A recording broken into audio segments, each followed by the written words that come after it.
Hi everyone. In this session, we are going to discuss about laws of refraction or Snell's law. In 7th standard, we studied laws of reflection, right? Do you remember that points? Same way, here also we have 2 points. The first one is similar to the laws of reflection. So in the laws of refraction, the first point is the incident ray, refracted ray and the normal should lie in the same plane. Okay, incident ray, refracted ray and the normal should lie in the same plane. The second point, for a given pair of media and for a particular color, the sign of the angle of incidence to the sign of the angle of refraction is a constant. Okay. So, it's for a pair of media and for a particular color, the ratio of sine of angle of incidence to the sine of angle of refraction is a constant. Okay, this sine factor is a trigonometrical factor that you will study in mathematics. So, sine I divided by sine R is a constant. And we used to call this constant as refractive index. This constant is known as refractive index and we used to represent by the letter mu. Okay, refractive index is represented by the letter mu. And in terms of speed of light also, we can define refractive index.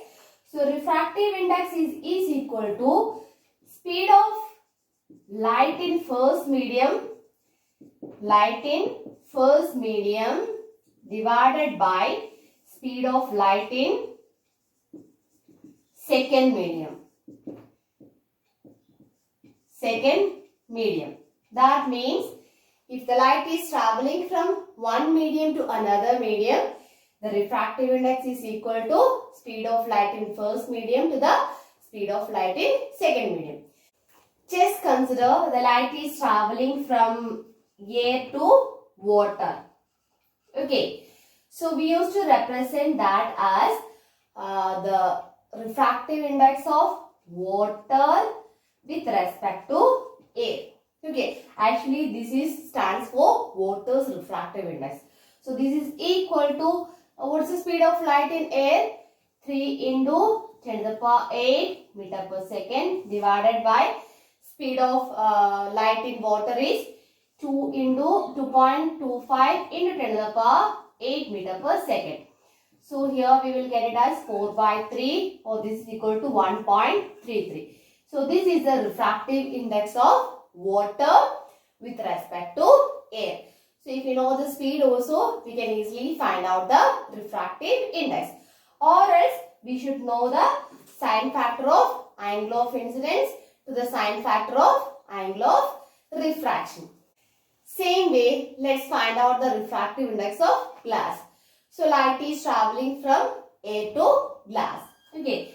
So, refractive index of glass with respect to air is equal to speed of light in air is 3 into 10 to the power 8 meter per second divided by glass it's 2 into 10 to the power 8 meter per second. So, here we will get it as 1.5. So, the refractive index of glass is 1.5 and the refractive index of water is 1.33.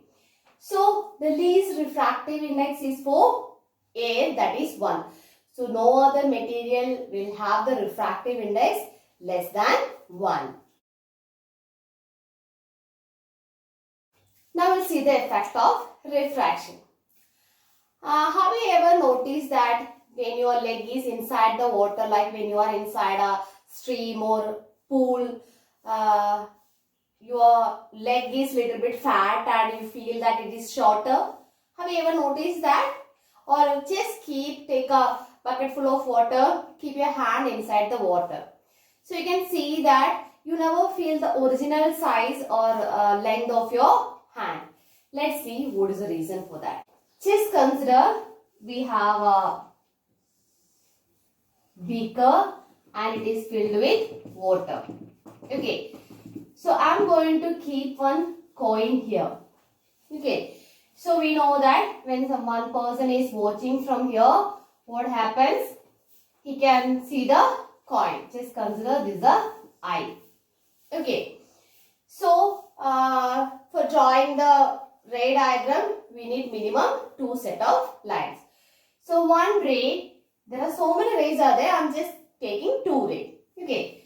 So one ray is traveling from, this is our top layer. Okay. So one ray is going straight line. So what happens when a ray, light ray falls perpendicular on a surface? It goes undeviated. Okay. It doesn't have any deviation. And here the light is traveling from water to air, denser to rarer medium. So another ray, it's traveling from here, it came on the surface. So here we have to draw the normal. When it strikes from denser to rarer medium, what happens? It bends away from the normal, right? It bends away from the normal. So this person, the person is watching from here, and this is the ray which reaches the person's eye. So we have to just extend this line. We know that always light travels in a straight line. So originally the coin is here, but when the person view from the top of the water, that person feels that the coin is present here, or it appears to be raised. So this is the reason when you see your leg or hand from above the water level, so you feel that it is little raised. So we never feel the original length. This is called the real depth or actual depth, and we used to call this as apparent depth. Apparent depth. Okay. So we have an equation, real depth divided by apparent depth is equal to refractive index. Okay, is equal to refractive index.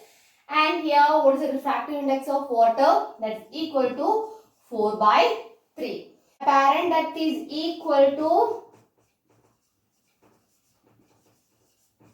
apparent depth is equal to, that 3 should come here and 4. We have to take the reciprocal.